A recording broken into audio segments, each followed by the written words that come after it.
Hi, this is Nancy. It's day 7 of my video challenge. I'm glad you are back. Tonight I want to talk to you about something I'm really passionate about. Tonight I want to talk to you about personal care products and the chemicals that are in common everyday personal care products.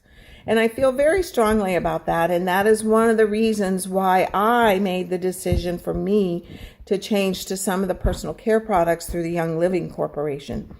But what I want to talk about is what are the different chemicals that can be in the personal care products. Now, I have this cheat sheet that I'm going to show you that I got online. It talks about what toxic chemicals is our body absorbing. You can find it online. All you have to do is toxic chemicals is your body absorbing, and it'll come up. And I just Googled it, and it came right up. So we absorb up to 60% of what we put on our skin. Children's bodies absorb 40 to 50% more than adults, and they are higher risk for diseases later in life when exposed to those toxins. And that's because when you're younger and you put them on over and over and over again, you're going to build up in your body because your body doesn't really know how to eliminate them. So some of the health issues that are linked to toxic chemicals in our bodies are skin allergies, cancer, infertility, birth defects, reproductive problems, and learning disabilities.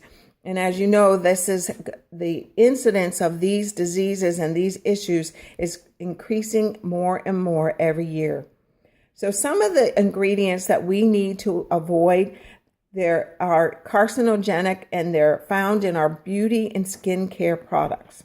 Okay, the first one that I want to talk about is the benzoyl peroxide, and it's used in acne products.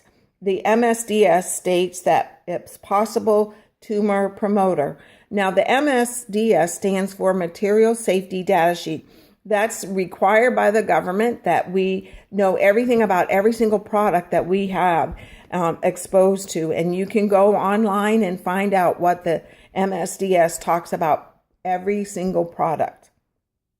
It may act as a mutagen. It produces DNA damage in human and other mammalians, and then also toxic by inhalation, eye, skin, and respiratory irritant. So that doesn't sound like something I want to put on my skin. The other one I want to talk about is the DEA, MEA, and TEA. And this is a foam booster, is a skin and eye irritant, and causes contact dermatitis. Easily absorbed through skin to accumulate the body organ and the brain. So it accumulates in our brain. I wonder if there's issues if this would cause someone to get early Alzheimer's or something. Dioxin is the next one. It won't appear in ingredients other than antibacterial ingredients like triclosan, emulsifiers, PEGs, like sodium lauryl sulfate. Dioxin causes cancer, reduces immunity, nervous system disorders, and miscarriages and birth deformities. That's pretty frightening if you ask me. So let's go to sodium lauryl sulfate, or sodium laureth sulfate.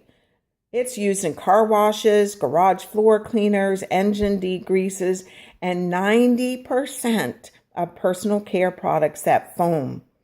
Eye damage, depression, labored breathing, diarrhea, skin irritation, and death.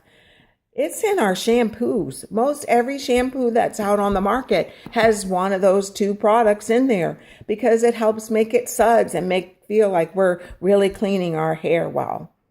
Propylene glycol and butylene glycol.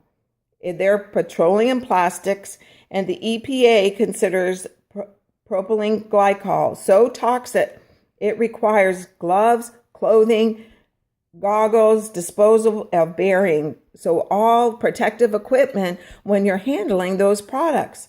But when we get them in our personal care products, we don't put those personal protective equipment on. The EPA warns against skin contact to prevent brain, liver, and kidney abnormalities. Sunscreen chemicals. So we've got your para-aminobenzoic acid, are commonly used ingredients that are known free radical generators and are believed to damage the skin, damage the DNA, and lead to cancers. Whoa, that's supposed to prevent cancer. Isn't that what we have been told? But according to this, it changes the DNA and causes skin cancer.